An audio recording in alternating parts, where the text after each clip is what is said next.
breathing is the first thing that we do when we come into this world. Good morning, my name is Flo, and I just want to talk a little bit about breathing. So just to give you a bit of my background, I was a doctor for 22 years, an anesthesiologist for 15, or anaesthetist in the UK we call it, and I am also a yoga teacher.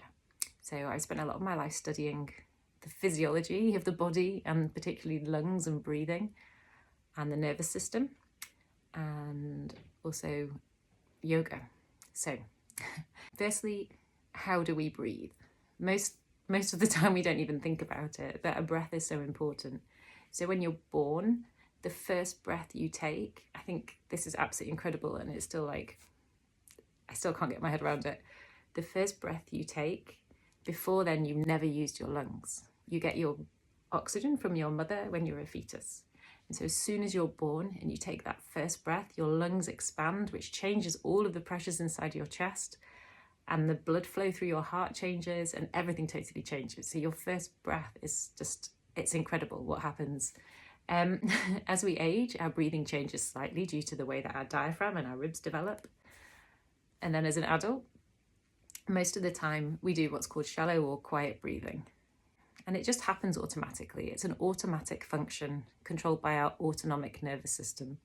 So you don't even have to think about it, which is very important, because if you had to think every time you were going to take a breath, then we wouldn't live very long, basically. So it's a subconscious thing that just happens automatically in our bodies throughout the day. Lots of things that we do affect our breathing. So for example, if you feel anxious or stressed, you tend to breathe more rapidly and a shallower breath. So you're breathing faster and your breath is more shallow. And that kind of activates your sympathetic nervous system even more. And your body feels in this kind of state of fight, flight, or freeze. If we can become aware of our breath, particularly in these moments where we feel anxious or stressed, and we can slow it down and deepen the breath, we can help to bring a state of calm into our bodies. So you can help to activate the parasympathetic nervous system, which helps to calm everything down. And this is partly because of the pressures inside your chest when you breathe differently, and also partly because of the diaphragm. The movement of the diaphragm helps to activate your vagus nerves. There's one on each side, so there's actually two vagus nerves. The diaphragm helps to activate your vagus nerves and helps to activate your parasympathetic nervous system and slow everything down. When you breathe in this slow, controlled, deep fashion and you lengthen the breath out, you send signals to your body, to your mind, that you're safe, that there's nothing to run from and there's nothing to fear. There are other methods that we can use to help activate the vagus nerves, and I did a little video about this before, so I'll link it below. But breathing is something that we can control, and when you become aware of your breath and you can come back to your breath in these moments, it's so powerful.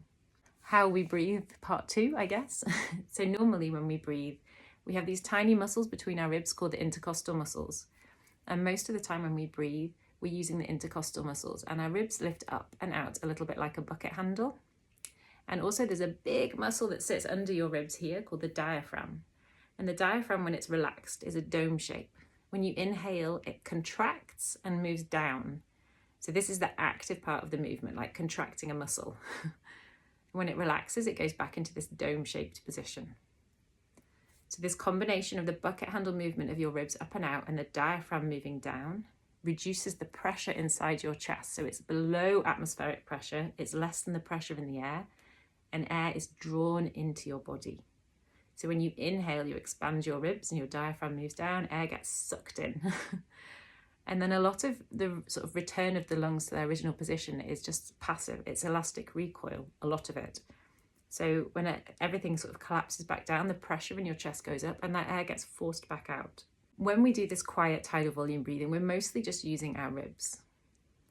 If we can work to engage the diaphragm and use the diaphragm more for breathing, not only do we expand the bases of our lungs more, and we open up all these little airways and the air sacs, the alveoli, we also help to activate, as I said before, the vagus nerves and the parasympathetic nervous system.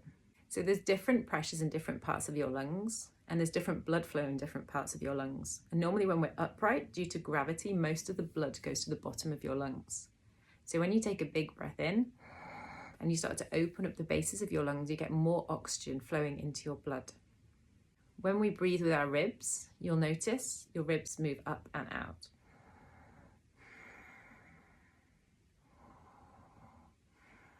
And there's also some movement of my belly, and that's not my belly coming out like this, it's just moving gently as I breathe because my diaphragm goes up and down, because it's a natural part of breathing. When you want to isolate the diaphragm, and this is really helpful, I think, in training your diaphragm to work more, to strengthening your diaphragm to work more during normal breathing. So it's not just about doing diaphragmatic breathing all the time.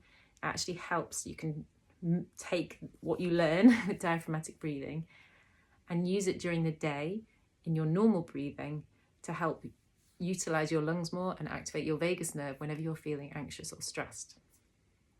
So when you breathe using your ribs lift up and out. And you can actually place your hands on different parts of your chest to feel this. So if you put them on the top, and see if you can focus on expanding the top part of your ribs, the center, and then the bottoms. And see how your ribs move with your breath. Slow it down, not like that. When you want to use the diaphragm, you can also keep your hands on your ribs. Rather than putting your hands here and trying to push your belly out, you're trying to not use your ribs. So there might only be a tiny bit of movement of your belly, but the ribs aren't moving. And when the ribs aren't moving and you're breathing, you're using your diaphragm because it's the only way that you can get air into your lungs. So if you're breathing without using your ribs, then you're using your diaphragm. So if you're pushing your belly all the way out here, that's got nothing to do with the movement of your diaphragm. That's just using your muscles in your abdomen to push your belly out. You don't need to look like you're 9 months pregnant to achieve diaphragmatic breathing. What you need to do is just not move your ribs. And I always choose to inhale through my nose. Again, I did a video about this. So I inhale and exhale through my nose. Some people teach that you inhale and you exhale through your mouth. I've watched a lot of videos about diaphragmatic breathing before I decided to do this, to see, I guess, what information other people were putting out there. And everyone has a slightly different take on it. Someone that I watched teaching it was saying, everyone's doing it wrong. You have to use your ribs all the time as well. And yeah, you do use your ribs in breathing. I agree with that. But when you're trying to isolate and strengthen your diaphragm, and for me, part of this diaphragmatic breathing is about strengthening and training your diaphragm so that you use it all the time in normal breathing. It's not about breathing just with your diaphragm all the time, and it's not about pushing your belly out. It's about actively engaging your diaphragm, taking a conscious awareness to the way that you're breathing. So when you inhale through your nose and exhale through your nose, and with the exhalation, you're actually contracting your ribs in a little bit more and squeezing your belly in to get all of the air out of your lungs. So you're mainly using your diaphragm, if that makes sense. And if you're going to practice this technique, a lot of people teach it that you have to be in this position, lying on the floor with the roll under your neck and your knees up. And that's great if you're somewhere that you can do that. Can just lie on the floor, and again, you're not expanding your ribs, you're just trying to move your diaphragm down, so you might get some expansion here. You're not doing this. That's not diaphragmatic breathing.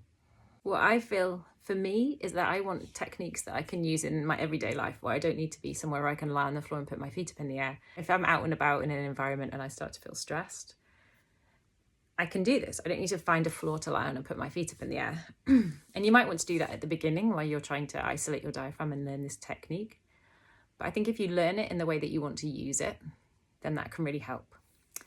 And I think I mentioned before some point, I did a free diving course a few years ago. And for that, you had to breathe through your mouth because you use a snorkel. But there was a huge amount of emphasis on diaphragmatic breathing there and not using your ribs. So rib breathing, diaphragmatic breathing.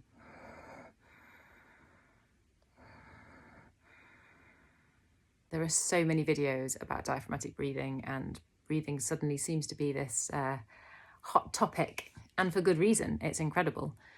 And it can take a while to get the hang of this. And when you first start doing it, if your ribs are moving, that's okay. Just practice, practice, practice.